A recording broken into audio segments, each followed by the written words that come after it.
Once upon a time, there was a wise and kind king who wanted to be the best ruler he could be.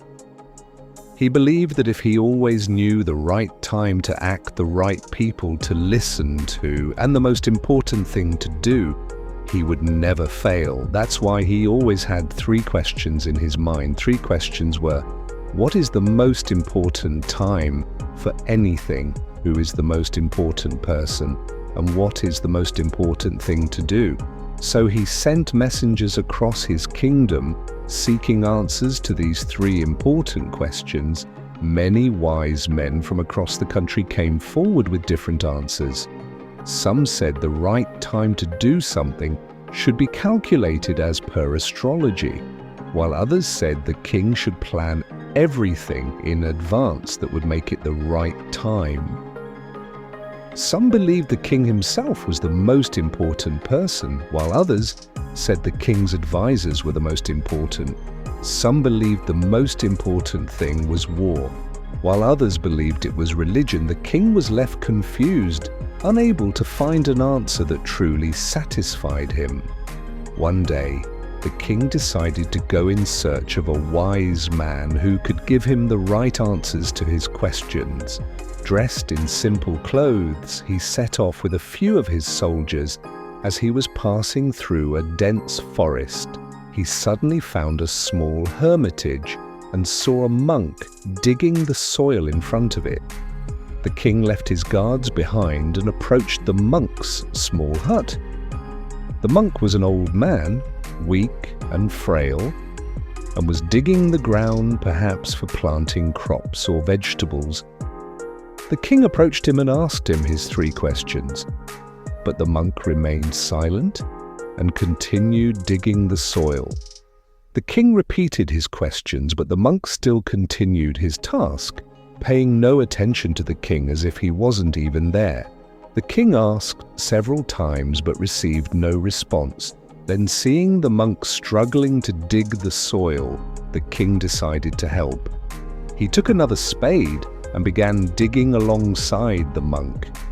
Hours passed, and still the monk did not give any answers to the king's questions.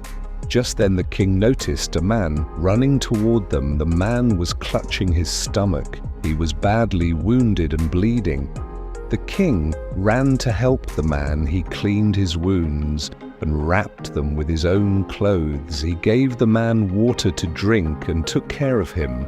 When the man had recovered enough to speak, he spoke with tears in his eyes and confessed, "Your Majesty, I was your enemy. When I came to know that you were in the forest, I planned to kill you on your way back. When I was coming to attack you, your God saw me and wounded me.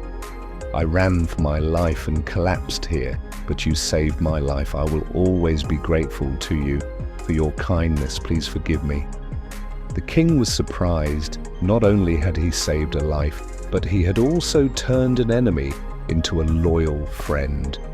The king then turned to the monk once more, hoping for answers.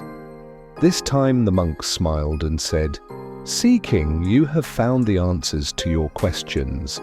The king was confused and requested the monk to explain. The monk started to explain and said, "See, king, your first question was, what is the most important time? The most important time is now, because it is the only time we have control over.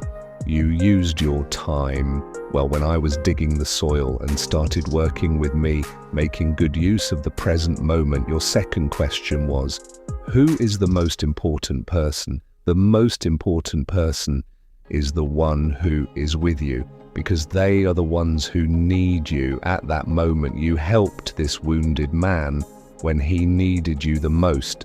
At that moment, he was the most important person to you because he was the one who needed your care and kindness. The third question was, what is the most important thing to do? The most important thing to do is to do good, because that is the purpose of life, you see. You used your time well by working with me, then you gave importance to the wounded man and helped him by showing kindness, and in doing so, you did a good deed. it also saved your life and changed your enemy into your friend. Listening to the monk's words, the king finally understood their true wisdom. He realized that the present moment is the most important time because it is the only time we have control over. By making the most of it, valuing the people around us, and choosing kindness through our actions, we can create a life filled with meaning and purpose. If we reflect on our life, we will see that we often forget these simple truths. We spend so much time thinking about the future or worrying about the past that we fail to focus on the present moment. But as this story teaches us, the present is the most important moment in our life because everything we do or experience happens in the present. If we use our present wisely, we can shape a better future and a better life. Similarly, the most important people in our lives are the people around us. We fail to spend time with them, listen to them, or help them when they need us.